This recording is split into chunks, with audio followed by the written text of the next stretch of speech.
Halo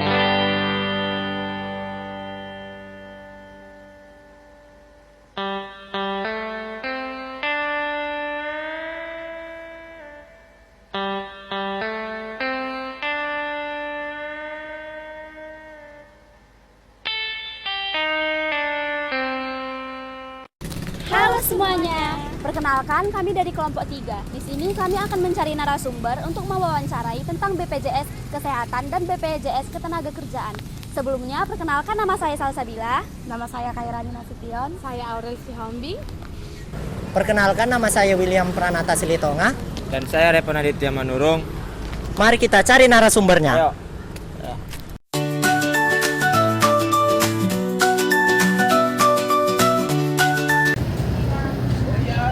Mau nanya seputar BPJS nih, kira-kira boleh nggak ya Pak?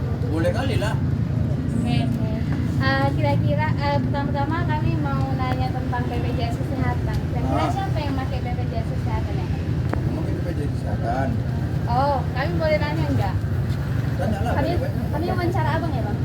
Di sini ya Bang? Iya Jangan Bang. berdiri Iya. kendaraan. Oke Bang, kami mau nanya pertanyaan pertama. Kira-kira apa yang Abang tahu tentang BPJS Kesehatan ini ya Bang? Kayak mana ya?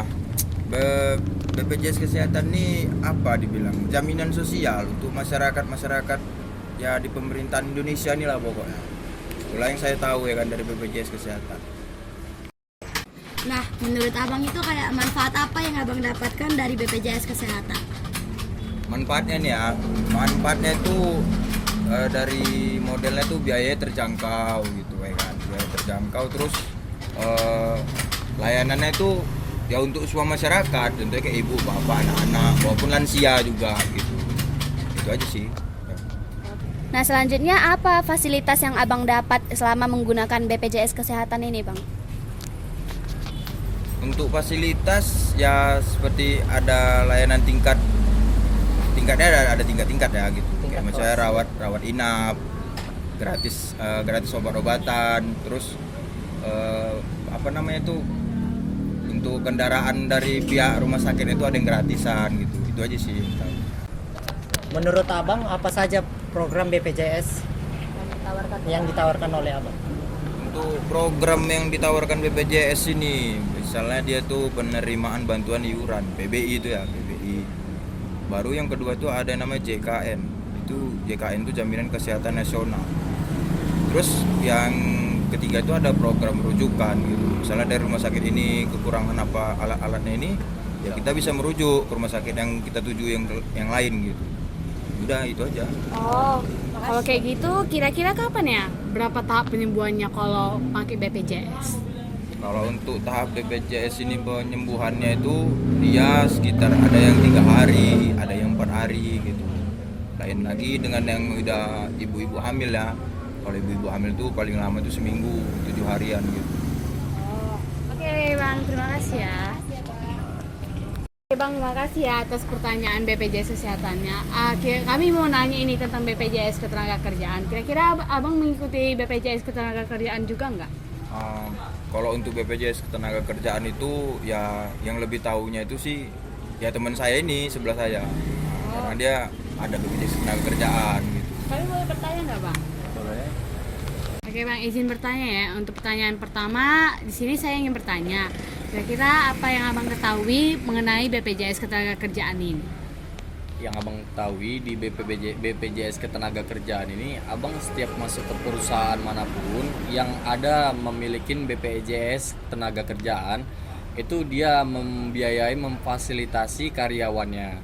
Contohnya kalau kita bisa bekerja dalam waktu 3 bulan, kita bisa didaftarkan ke BPJS Ketenagakerjaan. Nah di situ kita dibiayain dari perusahaan, semisalnya biaya dari perusahaan 10% kah, atau kita dari gaji kita dipotong 100.000 kah, nah gitu.